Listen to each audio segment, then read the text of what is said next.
នេះគឺជារូបមន្តសម្រាប់ធ្វើទឹកបន្លែអប់ស្បែកអប់នៅលើស្បែករបស់យើងជួយឲ្យស្បែករបស់យើងសភ្លឺថ្លាស្បែករបស់យើងតឹងណែនល្អណាស់បងប្អូនហើយសាច់ចាំអត់ងាយចាស់តោះមកមើលពីរបៀបធ្វើទាំងអស់គ្នាបងប្អូនគ្រឿងផ្សំរបស់យើងមុនដំបូងយើងមានមើមប៉ូលីរបស់យើងហើយនឹងស្រាសចំនួនកន្លះលីត្រមើមប៉ូលីកន្លះគីឡូយើងដាក់ស្រាសកន្លះលីត្រទៅបងប្អូនហើយនឹងប្រេងដូងត្រជាក់ពិសេសបងប្អូនដាច់ខាតគឺយើងត្រូវតែប្រើប្រេងដូងត្រជាក់យើងអាចប្រើប្រេងដូងដែលយើងចម្អិនដោយក្តៅបានទេបងប្អូនព្រោះប្រេងដូងត្រជាក់វាមានជាតិវីតាមីនច្រើនមុនដំបូងយើងយកមើមប៉ូលីរបស់យើងចាត់សបកឲ្យស្អាតយើងលាងទឹកវា3 4ទឹកឲ្យស្អាតទៅបងប្អូនដើម្បីឲ្យយើងឲ្យប៉ូលីរបស់យើងជ្រះដីបានល្អអត់មានមេរោគទេបងប្អូនហើយយើងលាងទឹកប៉ូលីរបស់យើងស្អាតរួចរាល់ហើយយើងទុកវាឲ្យស្រស់ទឹកល្អយើងទុកវាឲ្យស្ងួតxongយើងយកមកចាត់យើងអត់លាងភ្លាមយកមកចាត់ភ្លាមទេបងប្អូនបើយើងចាត់តាំងប៉ូលីរបស់យើងសើមយើងតាមទុកប្រើអត់បានយូរទេរួចហើយយើងយកប៉ូលីរបស់យើងនឹងទៅហាន់ជាដុំតូចៗទៅដើម្បីយើងងាយស្រួលក្នុងការក្លុកឲ្យវាបានម៉ត់ល្អបើបងប្អូនមានម៉ាស៊ីនគៀបទឹកផ្លែឈើបងប្អូនអាចគៀបយកទៅទឹកបានបើបងប្អូនអត់មានឧបករណ៍ប្រើគ្រប់គ្រាន់អាចយកទៅបុកនឹងត្បាល់បុកគ្រឿងរបស់យើងក៏បានបងប្អូនយើងធ្វើមិនក៏បានឲ្យតែប៉ូលីរបស់យើងម៉ត់ល្អហើយពេលដែលយើងកិនប៉ូលីរបស់យើងហ្នឹងយើងកិនជាមួយនឹង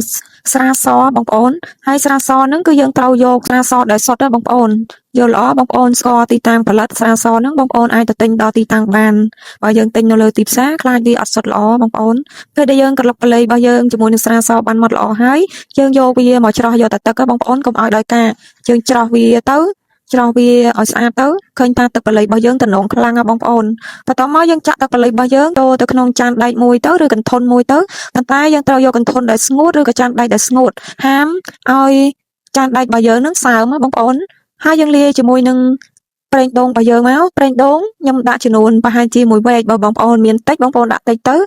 ប្រេងដូងយើងយកប្រេងដូងត្រជាក់ដែលសុទ្ធល្អជាអញ្ចឹងប្រេងដូងវាឡើងកកបងប្អូនតាមពិតបើសិនជាមីក្រៅប្រេងដូងរបស់យើងវាអត់ឡើងកកខាប់អញ្ចឹងទេវាថ្លាល្អដូចជាទឹកសុទ្ធរបស់យើងអញ្ចឹងបងប្អូនបន្ទាប់មកយើងច្រកទុកទៅក្នុងដបទៅបងប្អូនយើងកូរល្បាយរបស់យើងនឹងយើងវិតវាខ្លាំងបន្តិចទៅដើម្បីឲ្យគ្រឿងផ្សំរបស់យើងនឹងវាចូលគ្នាបានល្អហើយយើងអាចយកទៅច្រកទុកក្នុងដបបានទុកប្រើប្រាស់ជាប្រចាំថ្ងៃបានយើងយកមកលាបអប់នៅលើស្បែករបស់យើង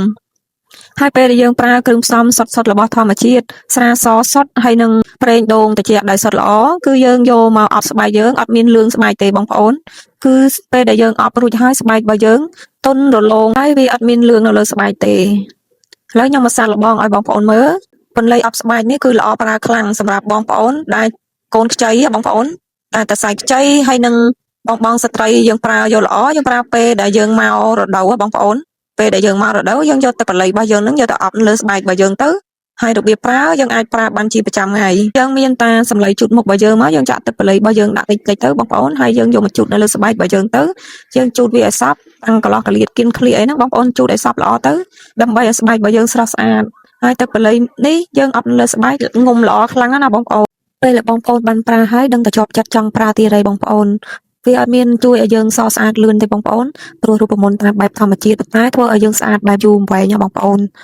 ទោះអាយុយើងច្រើនប៉ុណ្ណាក៏ស្បែកយើងនៅតែស្រស់ស្អាតសាច់ចាំនៅតែក្មេងជាងវ័យស្បែករបស់យើងតឹងណែនហើយទឹកបន្លៃអប់ស្បែករបស់យើងនេះយើងអាចធ្វើទុកប្រើបានយូរខ្លាំងបងប្អូនឲ្យយើងធ្វើវាឲ្យស្អាតកុំឲ្យមានជាតិទឹកដូចតែវីដេអូដែលខ្ញុំបរៀនខាងដើមហ្នឹងយើងអាចទុកបានដល់រយៈពេល1ឆ្នាំអីបងប្អូនយើងរក្សាទុកកាន់តែយូរគុណភាពវាកាន់តែល្អខ្លាំង